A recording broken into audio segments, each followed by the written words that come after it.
Hello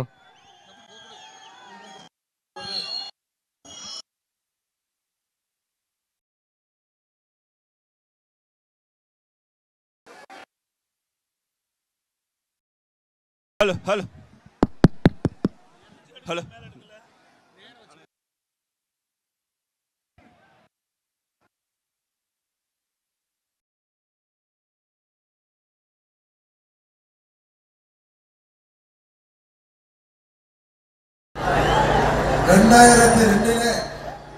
அம்மா அவர்கள் ஆண்டிப்பட்டி தொகுதியில் இடைத்தேர்தல் வேட்பாளராக வந்தபோது அன்றைக்கு எப்படி இங்கே ஜனசமுத்திரமாக நீங்கள் கூடியிருந்த அன்றைக்கு அம்மா அவர்களுக்கு ஆதரவு அளித்தீர்களோ அதே போன்ற ஆதரவை இன்றைக்கு எங்களுக்கு அளித்திருக்கிறீர்கள். உறுதியாக நமது தேனி மாவட்டத்தில் 4 தொகுதிகளிலும் நமது அனைத்து இந்திய அண்ணா திராவிட முன்னேற்ற கழக தலைமையான கூட்டணியின் வேட்பாளர்கள் அனைவரும் வெற்றி பெறப் போவது உறுதி. நமது ஆண்டிப்பட்டி தொகுதியில் போட்டியிடுகின்ற எனது அருமை சகோதரர் லோகிராஜன் அவர்கள் இந்த முறை உறுதியாக வெற்றி பெறுவார். அவர் இரட்டை இலை சின்னத்தில் மாபெரும் வாக்கு வித்தியாசத்தில் வெற்றி பெறப் போகிறார் என்பதை இங்கே உங்களுக்கு ஆரம்பமே எடுத்துக்காட்டு. அதுபோல பெரியகுளம் தொகுதியிலே போட்டியிடுகின்ற அன்பு சகோதரர் டாக்டர் கதிர்காம் அவர்கள் குக்கர் சின்னத்திலே மாபெரும் வாக்கு வித்தியாசத்திலே வெற்றி பெறப் போகிறார். கம்பம் தொகுதியிலே போட்டியிடுகின்ற எனது அருமை சகோதரர் முன்னாள் பாராளுமன்ற உறுப்பினர் முன்னாள் சட்டமன்ற உறுப்பினர் அன்பு சகோதரர் ஜக்கையன் அவர்கள் இந்த முறை கம்பம் தொகுதியிலே மாபெரும் வாக்கு வித்தியாசத்திலே வெற்றி பெறப் போவது உறுதி. அதுபோல ஓடி சட்டமன்ற தொகுதியிலே போட்டியிடுகின்ற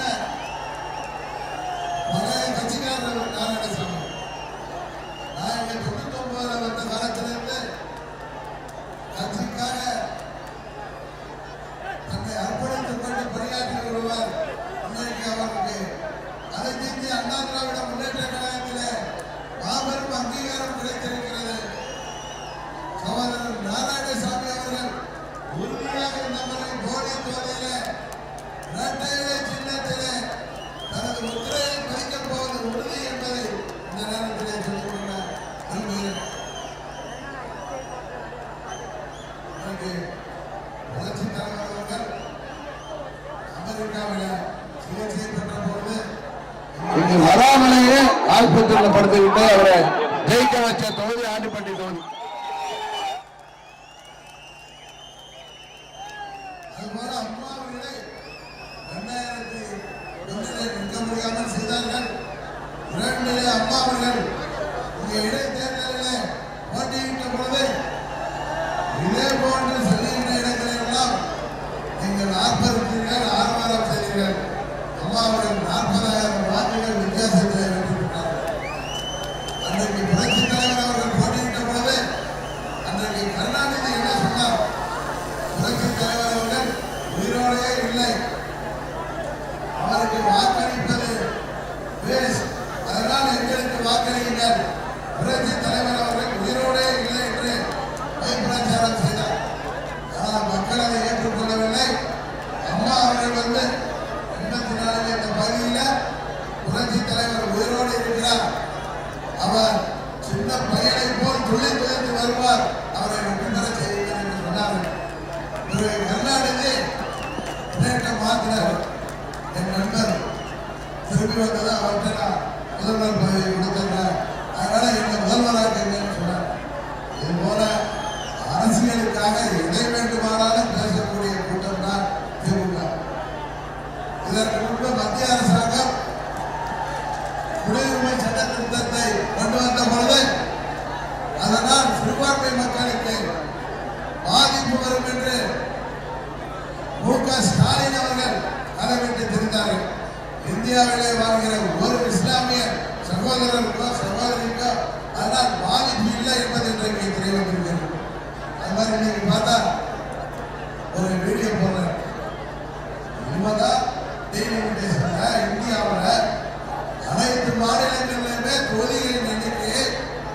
நீக்குவதற்கான மசோதாவை நாளை தாக்கல் செய்தார்கள்.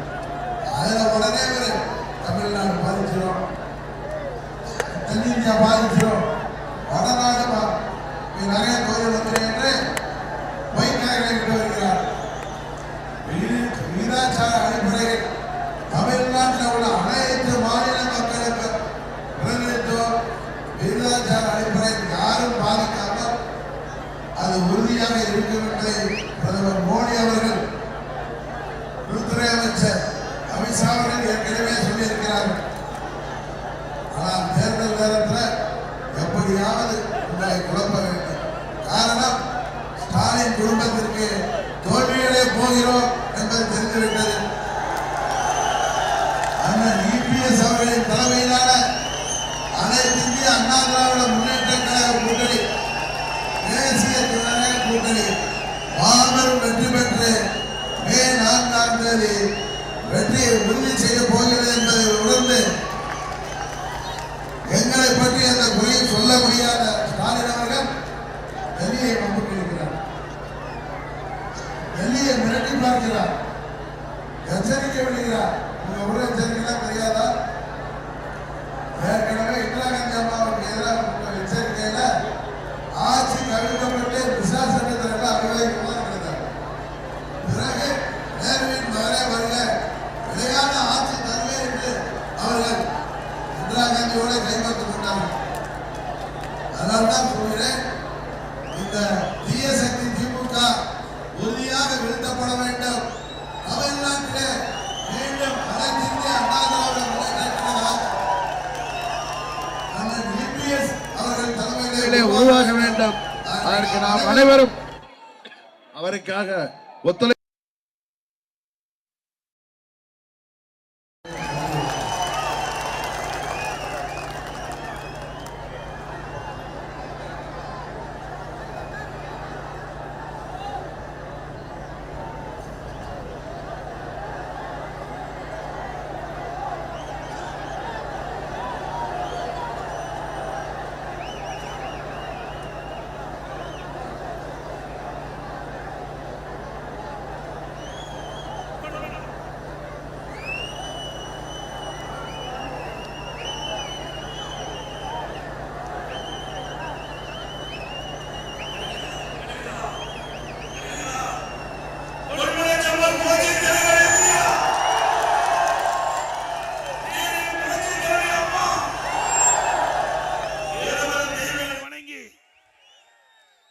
தேனி மாவட்டம் அதிமுக கோட்டை. இந்த மாவட்டத்துக்கு ஒரு வரலாறு உண்டு. 2 முதலமைச்சரை கண்ட மாவட்டம் தேனி மாவட்டம். நம்முடைய பொன்மனச்சம்மல் புரட்சி தலைவர் எம்ஜிஆர் அவர்கள், இதயம் புரட்சி தலைவி அம்மா அவர்கள், இருவரும் தலைவர்கள் இந்த மாவட்டத்திலே தேர்ந்தெடுக்கப்பட்டு இந்த மாவட்ட மக்கள் கொடுக்கப்பட்ட அங்கீகாரத்தின்படி 2 முதலமைச்சரை பெற்ற மாவட்டம் தேனி மாவட்டம். இந்த சிறப்பான நிகழ்ச்சியிலே கலந்து கொண்டு சிறப்பான கருத்துக்களை வழங்கிய அம்மா மக்கள் முன்னேற்ற கழகத்தினுடைய பொதுச் செயலாளர், முன்னாள் நாடாளுமன்ற உறுப்பினர், மதிப்புக்கும் மரியாதைக்குரிய போற்றுவதற்குரிய சகோதரர் டிடிவி தினகரன் அவர்களே, நிகழ்ச்சியில் பங்கு பெற்றிருக்கின்ற அனைத்து இந்திய அண்ணா திராவிட முன்னேற்ற கழகத்துடைய மாவட்ட கழக செயலாளர்களே, கூட்டணி கட்சி சேர்ந்த மாவட்ட கழக நிர்வாகிகளே, வரை எந்த சிறப்பித்துக் கொண்டிருக்கின்ற அனைத்து இந்திய அண்ணா திராவிட முன்னேற்ற கழகம் மற்றும் கூட்டணி கட்சியிலே பல்வேறு பொறுப்புகளை வைக்கின்ற நிர்வாகிகளே, பெரியவர்களே, தாய்மார்களே, வாக்காளர் மக்களே, விவசாயிகளே, விவசாய தொழிலாளர் நண்பர்களே, மகளிரை சேர்ந்த சகோதரிகளே, இளைஞர் பட்டாளங்களே, வாக்காளர் மக்களே, பத்திரிகையாளர்களே, ஊடகங்களே, அனைவருக்கும் என்னுடைய முதற்கால் நன்றி கலந்த வணக்கம். இன்றைய தினம் ஆண்டிப்பட்டி சட்டமன்ற தொகுதி தேனி மாவட்டத்தில் தேர்தல் பிரச்சாரத்துக்கு கூட்டம். ஏற்கனவே நான் எழுச்சி பயணத்தை மேற்கொள்ளுகின்ற போது அனைத்து சட்டமன்ற தொகுதிக்கும் நேரடியாக வந்து உங்களை சந்தித்து அப்பொழுது தேர்தல் பிரச்சாரத்தை துவக்கிவிட்டோம். இப்பொழுது தேர்தல் அறிவிக்கப்பட்ட பிறகு ஒவ்வொரு மாவட்டமாக சென்று உங்களை எல்லாம் சந்தித்து வாக்கள் சேகரிப்பதற்காக வந்திருக்கின்றோம். இந்த எனக்கு முன்னாலே மரியாதைக்குரிய போற்றுதலுக்குரிய அம்மா மக்கள் முன்னேற்ற கழகத்துடைய பொதுச்சாளர் டிடிவிஎல் குறிப்பிட்டதை போல இன்றைக்கு ஆண்டிப்பட்டி நகரமே அதிருது. வர்ற வழியில மக்கள் வெள்ளம், மக்கள் வெள்ளத்தில் நீந்தி உங்களை வந்து சந்திச்சிருக்கிறோம். ஆக கிராமத்தில் சொல்லுவாங்க விளையும் பயிர். ஆக வருகின்ற சட்டமன்ற தேர்தலில் நாம் வெற்றி பெறுவதற்கு உங்களுடைய ஆரவாரமே சாட்சி. இந்த அனைத்து இந்திய அண்ணா திராவிட முன்னேற்ற கழகம் தேசிய ஜனநாயக கூட்டணியின் சார்பாக போட்டியிடுகின்ற நம்முடைய கழக வேட்பாளர்கள் கம்பம் சட்டமன்ற தொகுதியில் மரியாதைக்குரிய திரு எஸ்.சி.கே. ஜக்கையன் அவர்கள் நிறுத்தப்பட்டிருக்கிறோம். அதே போல போடி நாய்க்கல் சட்டமன்ற தொகுதியில் திரு வி.டி. நாராயணசாமி அவர்களே நிறுத்தப்பட்டிருக்கின்றோம். ஆண்டிப்பட்டி சட்டமன்ற தொகுதியில் திரு ஏ. லோகிராஜன் அவர்கள் நிறுத்தப்பட்டிருக்கின்றோம். அனைத்து இந்திய அண்ணா திராவிட முன்னேற்ற கழகத்தின் சார்பாக 3 தொகுதியில் நாம் கழக வேட்பாளரை நிறுத்தப்பட்டிருக்கின்றோம். 3 பேருக்கும் இரட்டை சின்னத்திலே வாக்களித்து வெற்றி பெற செய்யும். அதே போல தேசிய ஜனநாயக கூட்டத்தில் அங்கம் வைக்கின்ற அம்மா மக்கள் முன்னேற்ற கழகத்தின் சார்பாக அந்த கட்சியின் சார்பாக மதிப்புக்கும் மரியாதைக்குரிய போற்றுவதற்குரிய அந்த கட்சியுடைய பொதுச் செயலாளருடைய ஆசி பெற்ற வேட்பாளர் பெரியகுளத்தினுடைய போட்டியிடுகின்றார் டாக்டர் கே. கதிர்காமு அவர்கள் நிறுத்தப்பட்டிருக்கின்றார். அவருக்கு குக்கர் சின்னத்திலே வாக்களிக்க வேண்டும். என்ன சின்னம்? குக்கர் சின்னத்திலே வாக்களிக்க வேண்டும். கழக வேட்பாளருக்கு இரட்டை சின்னத்திலே வாக்களிங்கள். கூட்டணி வேட்பாளருக்கு குக்கர் சின்னத்திலே வாக்களிக்க வேண்டும். இந்த 4 வேட்பாளரை வெற்றி பெற செய்து தேனி மாவட்டம் பொன்மனச்சம்மல் புரட்சி தலைவர் எம்ஜிஆர், இதே புரட்சி தலைவி அம்மா என்ற அந்த இருவரும் தலைவருடைய ஆசியோடு 4 பேர் வெற்றி பெற்று தேனி மாவட்டம் அண்ணா திமுக கோட்டை நிரூபிங்களா? இன்றைய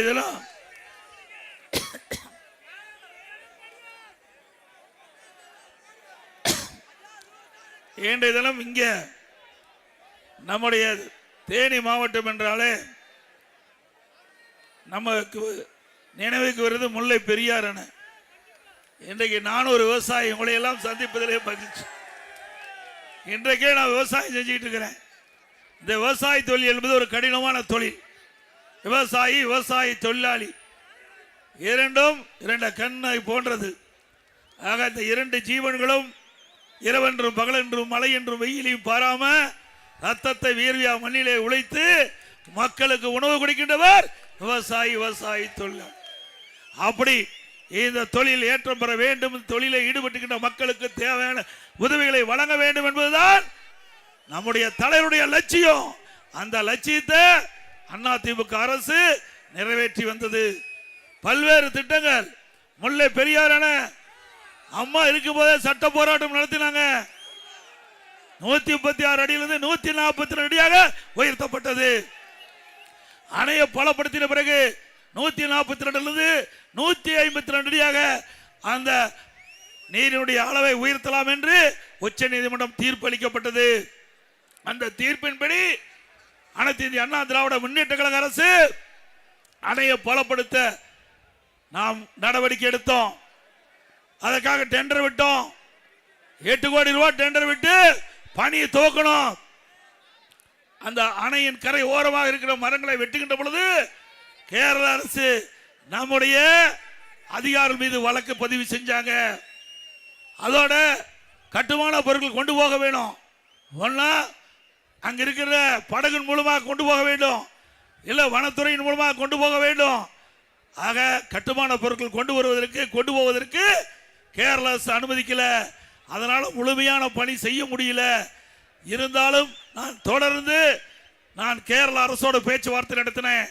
மரியாதைக்குரிய அங்க இருக்கின்ற முதலமைச்சர் நேரடியாக சந்தித்து எங்களுக்கு ஏற்படுகின்ற இன்னல்கள், 5 மாவட்ட மக்களுடைய ஜீவாதாரம் இந்த நீர், உடலுக்கு உயிர் எப்படியோ அதுபோல விவசாயத்துக்கு நீர் முக்கியம்.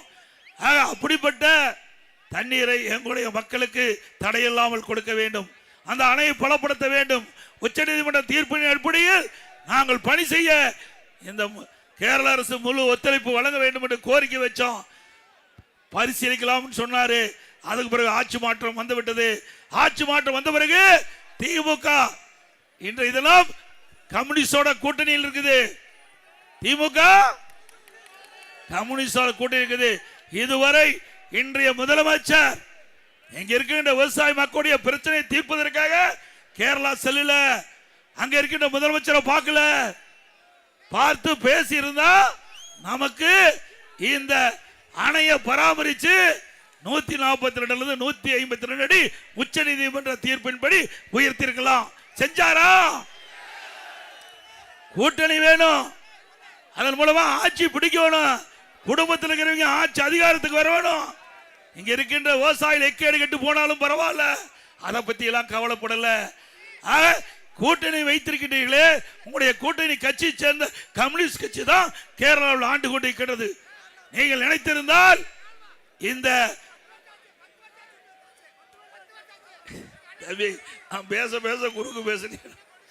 ஆக திராவிட முன்னேற்ற கழக தலைவர் இன்றைய முதலமைச்சர் நினைத்திருந்தால் விவசாய பிரச்சனை தீர்க்க வேண்டும் என்று மனதில் எண்ணம் தோன்றி இருந்தா உடனடியாக இன்றைக்கு கேரளா முதலமைச்சரோட தொடர்பு கொண்டு பேசி இதற்கு தீர்வு கண்டிருக்கலாம். செஞ்சாரா? விவசாயிகளை புறக்கணித்த முதலமைச்சர் மீண்டும் வேணுமா? சிந்திச்சு பாருங்க. எவ்வளவு பிரச்சனை நாம போராடி கொண்டிருக்கிறோம். இன்றைக்கு கேரள அரசு அங்கே பக்கத்தில் ஒரு அணை கட்டணும் இன்றைக்கு குறிப்பிட்டு இருக்கிறாங்க. அண்ணா திமுக அரசு இருக்கின்ற வரை உச்ச நீதிமன்றத்தின் மூலமாக அதுக்கெல்லாம் நாம இடம் கொடுக்காம நிராகரிச்சுட்டு வந்தோம். இன்றைய முதலமைச்சர் ஸ்டாலின் அவர்கள் இந்த முல்லை பெரியார் அணையை பற்றி சிந்திக்கவும் இல்லை, அதற்கு தேவையான நடவடிக்கையும் எடுக்கல. அண்ணா திமுக ஆட்சியிலே கொண்டு வரப்பட்டு டெண்டர் விடப்பட்ட பணியை உண்மையிலேயே இந்த தேனி மாவட்ட மக்கள் அக்கறை இருந்தால், 5 மாவட்ட மக்கள் அக்கறை இருந்தால் நாங்கள் கொண்டு வந்த அந்த பராமரிப்பு திட்டத்தை நிறைவேற்றி இன்றைக்கு 152 அடி உச்ச நீதிமன்றம் அளித்த தீர்ப்பின்படி நீருடைய அளவை உயர்த்தி இருக்கலாம். செஞ்சாரா? அப்படிப்பட்டவருக்கு ஓட்டு போடலாமா? அவர் முதலமைச்சர் ஆக்க விடலாமா? இன்றைய தினம் இங்கே அம்மா இருக்கின்ற பொழுது பெண்ணிக்கு அணை கட்டினார். எங்கேயோ இருந்து வெளிநாட்டுக்கார் ஒருவர் வந்து நம்முடைய மாவட்ட மக்கள் மீது பாசம் கொண்டு அவர் தன்னுடைய சொந்த பணத்தில் அணை கட்டினார். அவருக்கு மாண்புக அம்மா அவர்கள் மணிமண்டபம் கட்டி கௌரவித்தார்கள். இந்த திமுக வெளிநாடு போய் அங்க சிலை திறப்பதா சொல்லி அதுக்குண்டான பணத்தை கட்டாம புறக்கணிச்ச முதலமைச்சர் தான் இன்றைய முதலமைச்சர் ஸ்டாலின் அவர்கள். அது மட்டுமல்ல, இன்றைக்கு தேர்தல் வந்துட்டா ஸ்டாலினுக்கு ஞாபகம் வந்துடும். இந்திய எதிர்ப்பு, மொழி கொள்கை, மாநில உரிமை, எதையாவது ஸ்டாலின் செஞ்சிருக்காரா? எப்ப இந்திய எதிர்ப்பு வந்தது? மத்தியிலே காங்கிரஸ் ஆட்சி, மாநிலத்திலே காங்கிரஸ் ஆட்சி. அந்த காலகட்டத்தில் தான் இந்திய எதிர்ப்பு போராட்டம் வந்தது. அப்படிதான் அப்பதான வந்தது. யாரால வந்தது? காங்கிரஸால் வந்தது. இப்ப யாரோட கூட்டணி? காங்கிரஸோட கூட்டணி. சந்தர்ப்பவாத கட்சி திமுக கட்சி. இந்த கட்சி மீண்டும் நாட்டை ஆள வேண்டுமா? ஆக காலத்துக்கு ஏற்றவாறு தன்னுடைய நிலைப்பாட்டை மாற்றிக்கொள்வார். கிராமத்தில் எல்லாத்துக்கும் தெரியும். இந்த பச்சோந்தி இருக்கு தெரியுங்களா? அடிக்கடி நிறமாறும். அது கூட கொஞ்ச நேரம் கழிச்சு தான் நிறமாறும். ஆனா இன்றைய முதலமைச்சர் ஸ்டாலின் அவ்வப்போது உடனுக்குடன் நிறமாறுகின்ற முதலமைச்சர் இன்றைய முதலமைச்சர் ஸ்டாலின் அவர்கள். அப்புறம் எப்பொழுது பார்த்தாலும் கொள்கை கொள்ளைகிறார். இவரு கொள்கை பிடிப்புள்ள கட்சி தலைவரா? அப்படின்னா திமுகவும் காங்கிரஸ் ஒரே கொள்கையா? திமுகவும் கம்யூனிஸ்ட் ஒரே கொள்கையா? திமுகவும் விடுதலை சிறுத்தை ஒரே கொள்கையா? ஏங்க இங்க ஒத்த கொள்கை என்று சொல்லி நாட்டு மக்கள் ஏமாற்றுறாங்க. அப்படி ஒரே கொள்கையா இருந்தா எதுக்கு தனித்தனி கட்சி? ஒரே கட்சியா இருந்துடலாமே. ஆனா பாண்டிச்சேரியில எதிர்த்து போட்டிடுறாங்க. கேரளாவில் காங்கிரஸ் கம்யூனிஸ்ட் எதிர்த்து போட்டிடுறது. அப்போ ஒத்த கொள்கையுடைய கட்சியா? நாட்டு மக்களை ஏமாற்றுறாங்கல்ல. தேர்தல் நேரத்தில் மக்களை ஏமாற்றி கவர்ச்சிகரமா பேசி பொய்யான செய்தியை சொல்லி வாக்கு கேட்கின்ற முதலமைச்சர் நாட்டுக்கு தேவையா? அப்புறம் இன்னொருத்தர் இருந்தார், யாருன்னு தெரியும், இந்த மண்ணிலே இருந்தவர், வேறு பக்கம் சென்று விட்டார். யாருன்னு தெரியுமில்ல? உண்மையிலேயே நான் அவரை பேசல, நம்ம விட்டு போயிட்டாரு. எங்க இருந்தாலும் வாழ்க. அதோட அதிமுக ஆட்சி இருக்கின்ற பொழுதுதான் நம்முடைய கிராமத்தில் இருக்கிற அரசு பள்ளி படிக்கின்ற மாணவர்கள், கிராமத்திலிருந்து நகர வரை அரசு பள்ளி படிக்கின்ற மாணவருடைய கனவு மருத்துவர் ஆக வேண்டும் என்று அந்த கனவை நனவாக்கின்ற அரசாங்கம் அதிமுக அரசாங்கம் 7.5% உள்ளிடஒதுக்கீடை கொண்டு வந்து சட்டம் இயற்றப்பட்டு அமுல்படுத்தப்பட்டு இன்றைய தினம் 3000 பேர் இன்றைக்கு அரசு பள்ளி படித்த ஏழை மாணவர்கள் மருத்துவ கல்வி கிடைச்சிருக்குது. அந்த இடஒதுக்கீட்டில் இடம் கிடைத்த மாணவர்கள் அத்தனை பேர் ஏழைகள். விவசாயி தொழிலாளி, கூலி தொழிலாளி, விவசாயி, நடுத்தர குடும்பத்தில் இருந்த மாணவர்கள் தான் அரசு பள்ளியில் படித்தார்கள். அந்த மாணவர்களுக்கு மருத்துவ கல்வி கட்டணம் செலுத்த முடியல. என்னுடைய கவனத்துக்கு வந்தவுடன் இந்த இடஒதுக்கீட்டில் இடம் கிடைத்த மாணவ மாணவிக்கு அந்த மருத்துவ கல்வி கட்டணத்தை அரசாங்கமே செலுத்தும் என்ற உத்தரவை போட்டு ₹1 செலவு இல்லாம இன்னைக்கு அரசு பள்ளி படிக்கின்ற மாணவர்கள் மருத்துவ கல்வி கிடைக்க செஞ்சிருக்குது. இப்படி ஒரு திட்டத்தை கொண்டு வந்திருக்காரா? திராவிட முன்னேற்ற கழக ஆட்சியில விவசாயிகளுக்கும் சரி, விவசாய தொழிலாளிக்கும் சரி, ஏழைகளுக்கு ஏதாவது ஒரு புதிய திட்டத்தை கொண்டு வந்திருக்காங்களா? இன்னைக்கு கொரோனா காலம், ஒரு வருஷம் அரசாங்கத்துக்கு வருவாய் கிடையாது. எல்லா கடையும் மூடியாச்சு, திறக்கல, வேலை வாய்ப்பு இல்ல, ஏழைகள் பாதிக்க கூடாது என்பதற்காக ஒரு வருஷம் ரேஷன் கடையில விலையில்லா அரிசி, விலையில்லா பருப்பு, விலையில்லா எண்ணெய், சக்கரை எல்லாம் கொடுத்த ஒரே அரசாங்கம் அதிமுக அரசாங்கம். ஒரு வருஷம் கொடுத்தோமா இல்லையா? ரேஷன் கடைக்கு 1000 ரூபாய் கொடுத்தோம், ரேஷன் அட்டைக்கு 1000 ரூபாய் கொடுத்தோம். அப்பொழுது தைப்பொங்கல் வந்தது. கிராமத்திலிருந்து நகர வரை தை பிறந்தால் வழிபிறக்கும் என்று தமிழுடைய சிறப்பான பண்டிகை தைப்பொங்கல் பண்டிகை. அந்த பண்டிகை எல்லா இல்லங்களையும் சிறப்பாக கொண்டாட என்பதற்காக எல்லா குடும்பத்துக்கு 2500 ரூபாய் கொடுத்தோம். 2500 ரூபாய் மாமா கொடுத்தோமா இல்லைங்களா? எப்ப ₹1 வருமானம் கிடையாது, டாஸ்மாக் வருமானம் கிடையாது, ரோட் டாக்ஸ் கிடையாது, பத்திரப்பதிவு கிடையாது, ஜிஎஸ்டி கிடையாது, எக்ஸைஸ் கிடையாது, பெட்ரோல் டீசல் வரி கிடையாது. அரசாங்கத்துக்கு வருகின்ற வருவாய் ₹1 இல்லாம ஆட்சி செய்து அத்தனை திட்டங்களையும் நிறைவேற்றப்பட்ட அரசாங்கம் அதிமுக அரசாங்கம். இந்திய திருநாட்டிலேயே இந்தியாவில் பல மாநிலம் இருக்குது, தமிழ்நாட்டில் தான் இந்த பொருளாதாரம் எந்த விதத்திலும் பாதிக்காத அளவுக்கு சிறப்பான ஆட்சி செய்த அரசாங்கம் அதிமுக அரசாங்கம். 40,000 கோடி கொரோனாவுக்கு செலவு பண்ணோம். அப்ப கூட நம்ம கடன் வாங்கல. நல்லா சிந்திச்சு பாருங்க, ஒரு அரசாங்கம் எப்படி செயல்பட வேண்டும் இருக்கு. உதாரணம் அதிமுக அரசாங்கம். அந்த காலகட்டத்தில் மாணவர்கள் மனச்சோறு இருந்தாங்க, மன உளைச்சல் இருந்தாங்க. பள்ளியில் படிக்கிற மாணவருக்கு ஆல் பாஸ் போட்டு கொடுத்தோம். பள்ளியில் படிக்கிற மாணவருக்கு ஆல் பாஸ், கல்லூரியில் படிக்கிற மாணவருக்கு ஆன்லைன் வகுப்பு, ஆன்லைன்ல தேர்வு, சிறப்பா ஆன்லைன்ல கல்வி பயின்றாங்க, சிறப்பா ஆன்லைன்ல தேர்வு எழுதுறாங்க, பட்டம் பெற்றாங்க. அந்த மாணவனுடைய எண்ணத்தை நிறைவேற்றிய அரசாங்கம் அதிமுக அரசாங்கம். இப்படி ஏதாவது இந்த ஆட்சியில் பிரச்சனை வந்ததா? நான் முதலமைச்சர் பதவி ஏற்கின்ற பொழுது 2017ஆம் ஆண்டு கடுமையான வறட்சி, குடிப்பதற்கு கூட தண்ணி கிடையாது, எல்லா அணையும் வறண்டு போச்சு, அதே போல நிலத்தடி நீர் வற்றி போச்சு. அப்படிப்பட்ட காலகட்டத்தில் கூட விவசாயிகள் பாதிக்கூடாது என்பதற்காக வறட்சி நிவாரணம் கொடுத்த ஒரே அரசாங்கம் அதிமுக அரசாங்கம். இந்தியாவிலேயே விவசாயிகளுக்கு வறட்சி நிவாரணம் கொடுத்த அரசாங்கம் எதுவும் இல்ல, ஒரே அரசாங்கம் அதிமுக அரசு. அதே போல புயல், வெள்ளம், பேரிடர் டெல்டா மாவட்டத்தில் புரட்டி போட்டு விட்டது. அந்த மக்களுக்கு தேவையான நிவாரணத்தை கொடுத்த அரசாங்கம் அதிமுக அரசு. பிறகு கொரோனா 4 வருஷத்துல அதிமுக ஆட்சி செய்ய அதிமுக பல்வேறு சோதனைகளை பார்த்தது. வறட்சி, புயல், கொரோனா அத்தனை வென்றெடுத்து சிறப்பான ஆட்சி கொடுத்த அரசாங்கம் அதிமுக அரசாங்கம். இன்றைய நிலை என்ன?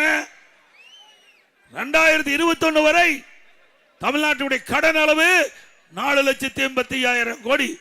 73 அரசாங்கம் நாட்டை ஆண்டிருக்குது. தமிழகத்தை 73 அரசாங்கம் நாட்டை ஆண்டிருக்குது. அந்த 73 அரசாங்கமும் 2021 வாங்கி கடன் 4,85,000.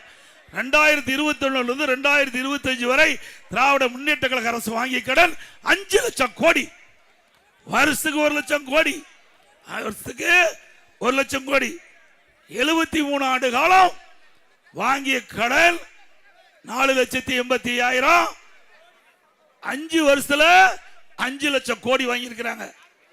இந்த அரசாங்கம் என்ன சிறப்பான அரசாங்கமா? நம்ம எல்லாம் கடன்காரனாக்கிட்டார். ஸ்டாலின் ஆட்சிக்கு வந்து, ஸ்டாலின் முதலமைச்சரா வந்து தமிழ்நாட்டு மக்களை கடன்காரனாக்குனதுதான் இந்த ஆட்சியுடைய சாதனை. வேற என்ன சாதனை பண்ணீங்க? எதுவுமே இல்ல. எப்பொழுது பார்த்தாலும் பேசுறார் ஸ்டாலின். இந்தியாவுக்கு தமிழ்நாடு ஒரு முதன்மையான மாநிலம். எதுல முதன்மையான மாநிலம்? ஊழல் செய்வதிலே முதன்மையான மாநிலம். இந்தியாவிலேயே கடன் வாங்குதல முதல் மாநிலம். இந்தியாவிலேயே கடன் வாங்கல முதல் மாநிலம். இப்படிப்பட்ட அரசாங்கம் தேவையா? எல்லாம் வந்தீங்க, மரியாதைக்குரிய டிடி அவர்கள் பேசினாங்க, நான் பேசினேன், எல்லாம் கேட்டீங்க. இந்த கடன்ல நீங்க தாங்க கட்ட வேணும். ஸ்டாலின் வாங்கின கடன் பூரா நான் உட்பட, மரியாதைக்குரிய டிடிஎல் உட்பட இங்க வந்திருக்கிறீங்க அத்தனை பேரும் கடன்காரனாக்கிட்டாரு ஸ்டாலின். நல்லா சிந்திச்சு பாருங்க. 5 வருஷத்துல 5 லட்சம் கோடி கடன் வாங்கினா இவர் எப்படி நாட்டை ஆண்டிருப்பார்? மீண்டும் இவர் இடத்துல இந்த தமிழகத்தை ஒப்படைச்சா இட நாடு தாங்குமா? எப்ப கடன்ல மூழ்கியாச்சு. இன்றைக்கு தமிழ்நாட்டை காப்பாற்றுறது மிகப்பெரிய கடினம். அப்படி கடினமான சூழ்நிலை தான் இன்றைக்கு தேர்தல் வருது. ஒவ்வொருவரும் சிந்திக்க வேண்டும். ஒவ்வொரு வாக்கும் முக்கியம். நீங்க போடுகின்ற ஒவ்வொரு ஓட்டும் தமிழகத்துடைய தலைவிதியை நிர்ணயிக்கின்றது. சிந்திச்சு பாருங்க. 5 லட்சம் கோடி கடன் வாங்கின அரசு வேண்டுமா? திறமையான செயல்பட்ட அரசாங்கம் தேவையா? வருமானமே இல்லாம ஆட்சி செய்த அரசாங்கம் அதிமுக அரசாங்கம். கடனை வாங்கி நாட்டு மக்களை கடன்காரனாக்குன அரசாங்கம் திமுக அரசாங்கம். அது மட்டும் இல்ல, இப்போ அதிமுக ஆட்சியில் இருந்ததை விட இப்போ திமுக ஆட்சியில 1,36,000 கோடி கூடுதலா வருவாய் வருது. கூடுதலா வருவாய் வந்து எதற்கு கடன் வாங்குறீங்க? புதிய திட்டத்தை கொண்டாந்தீங்களா? கொண்டாந்துருக்காங்களா? அதிமுக ஆட்சி இருக்கின்ற பொழுது ஒரே ஆண்டில் 11 அரசு மருத்துவக் கல்லூரி மருத்துவமனை கொண்டாந்து. 11 அரசு மருத்துவக் கல்லூரி மருத்துவமனை. சட்டக்கல்லூரி இந்த மாவட்டத்திலையும் கொடுத்தோம். இந்த மாவட்டத்திலையும் தேனி மாவட்டத்திலையும் சட்டக்கல்லூரியை கொடுத்தோம். கால்நடை மருத்துவக் கல்லூரி கொடுக்கப்பட்டது. இப்படி பல கல்லூரிகளை திறந்த அதிமுக ஆட்சியில அதுக்கு கட்டமைப்பு ஏற்படுத்தினோம். புதிய மாவட்டம் 6 தோற்றுவித்தோம். பல தாலுகா, பல கோட்டம் எல்லாமே அண்ணா திமுக ஆட்சியில கொண்டு வந்தோம். இப்படி ஏதாவது கொண்டாந்துருக்காங்களா? ஒண்ணுமே கொண்டாடல, எல்லாம் கொள்ளை அடித்தாங்க. இந்த ஆட்சியில கலெக்ஷன் கமிஷன் கரப்ஷன். சொல்லுங்க, collection collection commission corruption, collection commission corruption. இதுதான் 5 ஆண்டு காலம் திராவிட முன்னேற்ற கழக ஆட்சியுடைய சாதனை. ஆக இப்படி மக்களை சுரண்டி மக்களிடையே இருக்கின்ற பணத்தை அபகரிக்கின்ற அரசு தேவையா? விலைவாசி விண்ணை முட்டுக்கிட்ட அளவுக்கு உயர்ந்து போச்சு. இன்றைக்கு அரிசி விலை கிலோ 30 ரூபா உயர்ந்து போச்சு.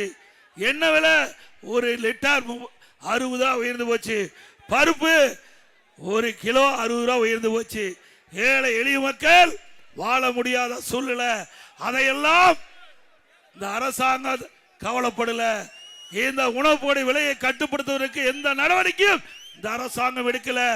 இதே அதிமுக ஆட்சி இருக்கின்ற பொழுது உணவுப் பொருளுடைய விலை ஏறுகின்ற பொழுது அதற்கென்று தனி நிதி ஒதுக்கி வச்சிருந்தோம். அந்த நிதியின் மூலமாக எந்த மாநிலத்தில் விலை கம்மியாக உணவுப் பொருள் இருக்குதோ அங்க போய் கொள்முதல் செஞ்சு வந்து கூட்டுறவு சங்கத்தின் மூலமாக அந்த விலையை கட்டுப்படுத்திய அரசாங்கம் அதிமுக அரசாங்கம். அதே போல இன்றைக்கு திராவிட முன்னேற்ற கழகம் ஆட்சி வந்த பிறகு மின் கட்டணம் 67% உயர்த்திட்டாங்க. 67% மின் கட்டண உயர்வு.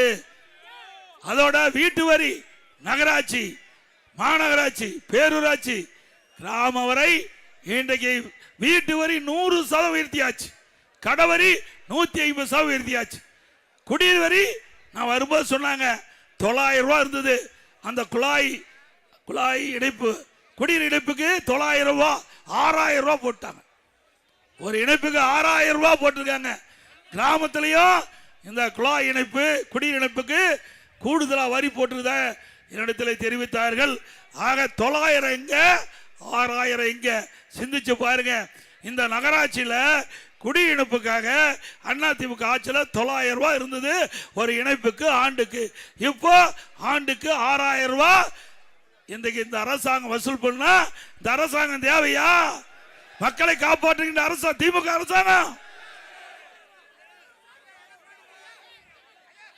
அதே போல இது வேளாண் பெருமக்கள் நிறைந்த பகுதி. இந்த வேளாண் பெருமக்கள் நிறைந்த பகுதி. இன்றைக்கு மனிதருக்கு உயிர் எப்படியோ நம்முடைய மக்களுக்கு நீர் முக்கியம், விவசாயத்திற்கு நீர் முக்கியம். அந்த நீரை முறையாக சேமித்து வைக்க வேண்டும் என்பதற்காக குடிமராமத்து திட்டத்தை கொண்டாந்தோம். குடிமராமத்து திட்டத்தை கொண்டாந்து ஏரி குளம் குட்டை அனைத்தும் விவசாய பங்களிப்போடு அதை தூர் வாரப்பட்டு அந்த வண்டல் மண் விலையில்லாமல் விவசாய நிலத்துக்கு கொடுத்த அரசாங்கம் அதிமுக அரசாங்கம். இப்போ ஒரு லோடு மண் அள்ள முடியுமா? மீண்டும் அதிமுக ஆட்சிக்கு வந்தா குடிமராமத்து திட்டத்தை கொண்டு வருவோம். விவசாயிகள் அங்கங்க இருக்கிற ஏரி குளம் குட்டையில துண்டல் இந்த வண்டல் மண் அள்ளிக்கொள்ளலாம். அதே போல விவசாயி 24 மணி நேரம் பம்பு செட்டை இயக்கலாம். அதிமுக ஆட்சியில் மும்முனை மின்சாரம் கொடுத்தோம். எப்பொழுது போனாலும் பம்பு செட்டை இயக்கலாம். அதை ஷிப்ட் முறையில் இந்த ஆட்சியில் கரண்ட கொடுக்குறாங்க. மீண்டும் அதிமுக ஆட்சி வந்த விவசாயி பம்பு செட்டுக்கு 24 மணி நேரம் மும்முனை மின்சாரம் வழங்கும். அதிமுக ஆட்சி இருக்கின்ற பொழுது 2 முறை கடன் தள்ளுபடி. 2016 அம்மா முதலமைச்சர் இருக்கும்போது விவசாயி வாங்கிய பயிர்கடன் தள்ளுபடி.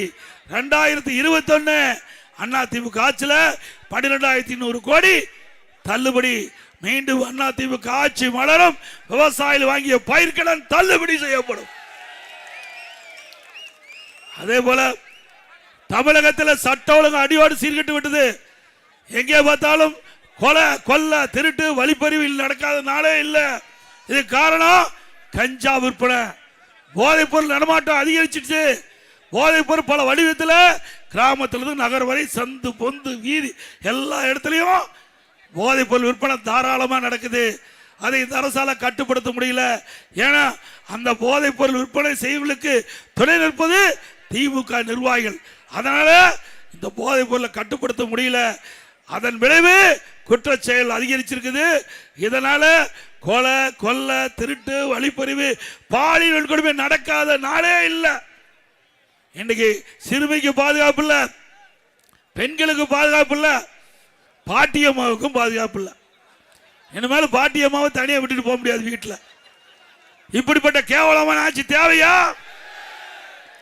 எவ்வளவு ஒரு அற்புதமான ஆட்சி அண்ணா திமுக இருந்தது. இன்றைக்கு தமிழ்நாடு காவல்துறை ஸ்காட்லாந்து காவல்துறைக்கு இணையா போற்றப்பட்ட காவல்துறை திமுகவுக்கு ஏவல் துறையா இருக்குது. இன்றைக்கு காவல்துறையுடைய செயல்பாடு செயலிழந்து காட்சி அளிக்குது. அது காரணம் அரசியல் தலையீடு. திராவிட முன்னேற்ற கழக அரசாங்கத்தினுடைய தலையீடு அதிகமா இருந்த காரணத்தால் சட்ட ஒழுங்கை காவல்துறை சரியான முறையிலே நிர்வகிக்க முடியாத காரணத்தில்தான் இப்படிப்பட்ட நிலைமை தமிழகத்தில் நிலவிக் கொண்டிருக்கிறது. அண்ணா திமுக ஆட்சிக்கு வந்து 3 மாதத்தில் தமிழகத்தில் கஞ்சா அறவாக ஒழிக்கப்படும். கஞ்சா என்ற போதைப் பொருள் அறவாக ஒழிக்கப்படும். அதே போல இன்றைக்கு திராவிட முன்னேற்ற கழகம் 2021 525 அறிவிப்புகள் வெளியிட்டாங்க. 525 அறிவிப்புகள் வெளியிட்டாங்க. அதுல 4 1 பங்கு அறிவிப்பு கூட இதுவரைக்கும் நிறைவேற்றல. இன்னைக்கு உதாரணத்துக்கு கல்வி கடன் ரத்து பண்ணாங்களா? மாதந்தோறும் கேஸ் சிலிண்டர் மானியம் 100 ரூபாய் கொடுக்கறாங்களா? கொடுத்தாங்களா? பெட்ரோல் டீசல் குறைக்கிறாங்களா? குறைச்சாங்களா? இந்த கிராமத்தில் 100 நாள் வேலை திட்டத்தை 150 நாளா உயர்த்தினாங்களா? அண்ணா திமுக ஆட்சிக்கு 100 நாள் வேலை திட்டத்தை 150 நாளா உயர்த்தப்படும். அதோட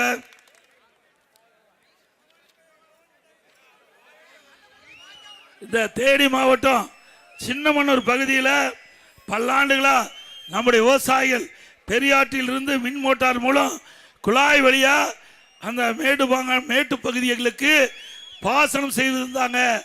அங்க இருக்கிற ஒரு அமைச்சர் வேண்டுமென்றே திட்டமிட்டு ஜேசிபி வச்சு அவருடைய பைப்பு லைன்லாம் உடைச்சிட்டு அந்த விவசாயிகள் பெரிதும் பாதிக்கப்பட்டாங்க. ஆயிரக்கணக்கான விவசாய நிலங்கள் இன்றைக்கு தரிசு நிலங்களாக மாறிவிட்டது. மீண்டும் அதிமுக ஆட்சிக்கு வந்தா அந்த விவசாயிகளுடைய பேச்சுவார்த்தை நடத்தப்பட்டு அந்த ஏற்கனவே எப்படி பைப் லைன் இருந்ததோ அதே போல பைப் லைன் அமைக்கப்பட்டு இந்த பாதிக்கப்பட்ட விவசாயிகளுக்கு தேவையான உதவிகள் வழங்கப்படும். ஏற்கனவே பாசன பரப்பு இருந்ததோ அது மீண்டும் பாசன பரப்பு ஏற்படுத்துவதற்கு அனைத்து நடவடிக்கையும் அதிமுக அரசு எடுக்கும். அதே போல இந்த பகுதியில் வாழை அதிகமாக பயிரிட்டு இருக்காங்க, திராட்சை அதிகமாக இருக்குது. இந்த 2 மதிப்பு கூட்ட பொருளாக ஆக்கி நல்ல விலை கிடைக்கின்ற ஒரு சூழலை உருவாக்குவோம். அதையெல்லாம் பாதுகாப்பதற்கு குளிர்பதன கிடங்குகள் அமைக்கப்படும் என்ற செய்தி இந்த நேரத்தில் தெரிவிக்கிறேன். அதோட இன்றைக்கு எங்க பார்த்தாலும் ஸ்டாலின் பேசிக்கிட்டு இருக்காரு. அண்ணா திமுக ஆட்சியில் ஒண்ணுமே நடக்கல, எந்த திட்டமும் கொண்டாடலின்னு. இந்த தேனி மாவட்டத்தில் அனைத்து இந்திய அண்ணா திராவிட முன்னேற்ற கழகம் ஆட்சி இருக்கின்ற பொழுது, இதே புரட்சி தலைவி அம்மா இருக்கின்ற பொழுதும் சரி, அம்மா மறைவு பிறகும் சரி, நிறைய திட்டங்களை கொண்டாந்து நிறைவேற்றுகிறோம். அதில் ஒரு சிலவற்றை தேனி அரசு மருத்துவமனை, அரசு மருத்துவக் கல்லூரி அண்ணா திமுக ஆட்சி. முல்லை பெரியார் அணை திட்டத்தை 136 142 உயர்த்தியது அண்ணா திமுக ஆட்சி. பெண்ணிக்கு அவர்களுக்கு லாயர் கேம்ப்ல நினைவு மண்டபம் அமைக்கப்பட்டது அண்ணா திமுக. வீட்டு வசதி வாரியத்தின் மூலம் 4000 வீடுகள் கட்டி கொடுக்கப்பட்டது. தேனி அரசு மருத்துவக் கல்லூரி கொண்டு வரப்பட்டது. போடி பொறியியல் கல்லூரி கொண்டு வரப்பட்டது. வீரபாண்டி சட்டக்கல்லூரி கொண்டு வரப்பட்டது. வீரபாண்டி அரசு கலைக்கல்லூரி கொண்டு வரப்பட்டது. கால்நடை மருத்துவக் கல்லூரி மற்றும் ஆராய்ச்சி பல்கலைக்கழகம் நான் முதலமைச்சர் இருக்கும் போது தான் கொடுத்தோம். ஆண்டிப்பட்டி மற்றும் போடி ஆகியவர்கள் தொழிற்பயிற்சி பள்ளி கொண்டு வரப்பட்டது. பெரியகுளம் மற்றும் வீரபாண்டியில் நர்சிங் கல்லூரி கொண்டு வரப்பட்டது. உசிலம்பட்டி நகர் அந்த பக்கம். அதோட 18ஆம் கால்வாய் திட்டம் நிறைவேற்றப்பட்டது. பிடிஆர் வாய்க்கால் மற்றும் தந்தை பெரியார் வாய்க்கால் கான்கிரீட் தளம் அமைக்கப்பட்டது. கம்ப நகருக்கு லோயர் கேம்பில் இருந்து கூட்டுக்குடி திட்டம் நிறைவேற்றப்பட்டது. போடி நகருக்கு குரங்கணியிலிருந்து புதிய குடிநீர் திட்டம் நிறைவேற்றப்பட்டது. தேனி நகருக்கு வைகை அணையிலிருந்து புதிய நீர் திட்டம் நிறைவேற்றப்பட்டது. வைகை அணையிலிருந்து வரசநாடு கூட்டுக்குடி திட்டம் நிறைவேற்றப்பட்டது.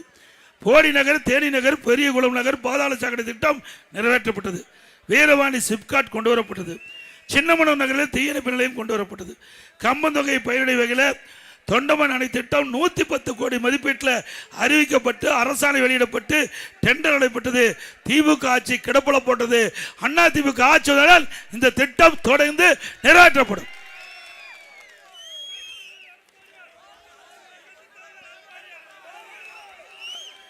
அதே போல இந்த சிறப்பான நிகழ்ச்சியை ஏற்பாடு செய்து இந்த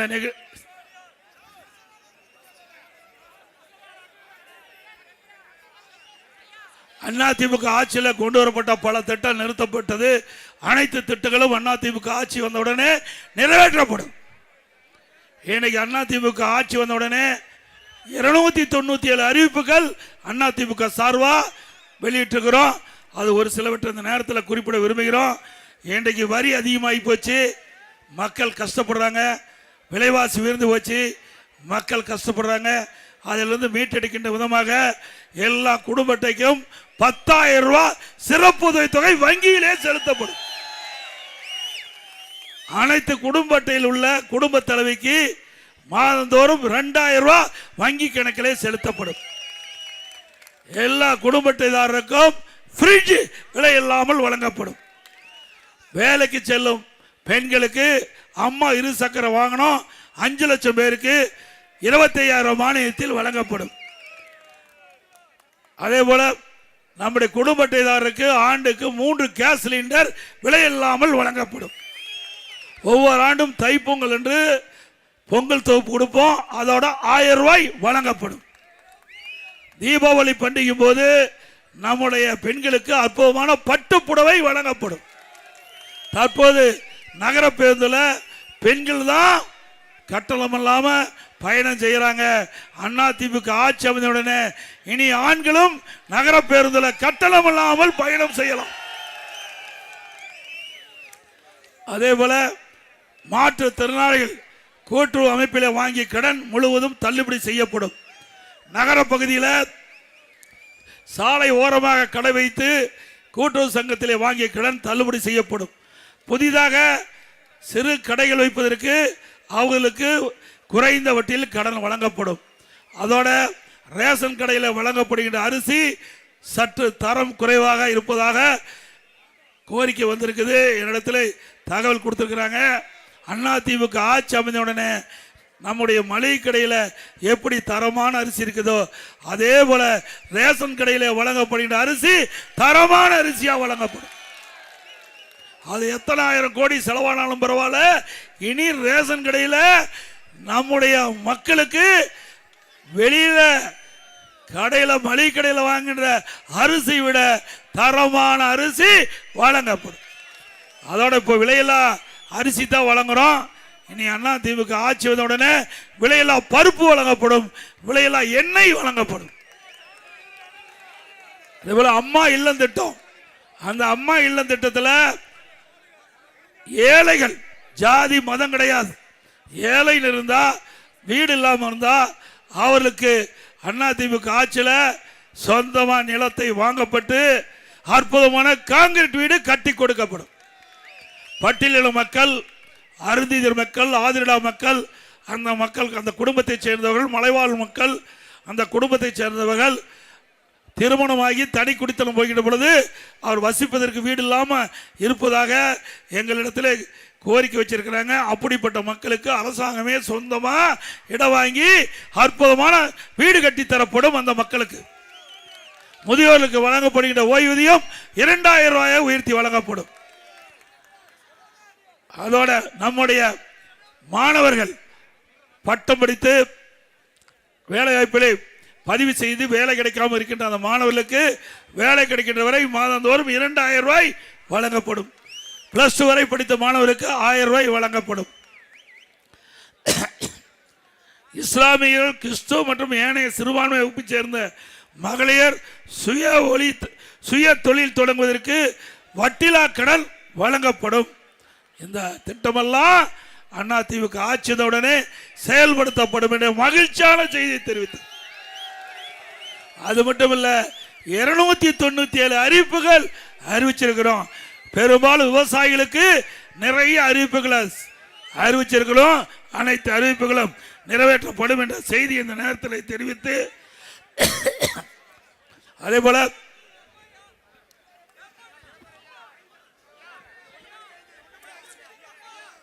கட்டிட தொழிலாளர்கள் அந்த பணியில் ஈடுபட்டுகின்ற பொழுது தவறி விழுந்து உயிரிழந்தால் அந்த குடும்பத்துக்கு 25 லட்சம் ரூபாய் நிவாரணம் வழங்கப்படும். படுகாயம் நடந்தால் 2 லட்சம். அதே போல நெசவாளர்களுக்கு தேவையான உதவிகள் அதிமுக ஆட்சியில் கட்டி கொடுக்கும். பசு வீடுகள் அவர்களுக்கு கட்டி கொடுக்கப்படும்.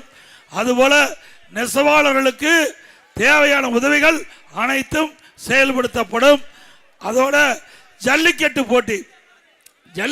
போட்டி நடைபெறுகின்ற அனுமதி வாங்கி நடந்தால் அதுக்கு 5 லட்சம் ரூபாய் உதவித்தொகை வழங்கப்படும். ஜல்லிக்கட்டு போட்டியிலே கலந்து கொண்டு அவர் அந்த விபத்து ஏற்பட்டு உயிரிழந்தால் அந்த குடும்பத்துக்கு 10 லட்சம் ரூபாய் உதவித்தொகை வழங்கப்படும்.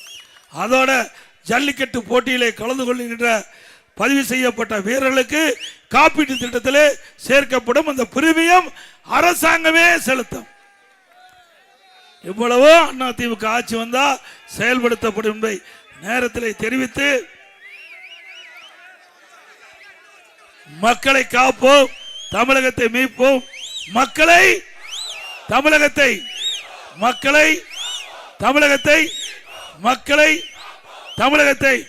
ஸ்டாலின் மாடல் அரசு, ஃபெயிலியர் மாடல் அரசு. Bye bye Stalin. AIADMK winning. AIADMK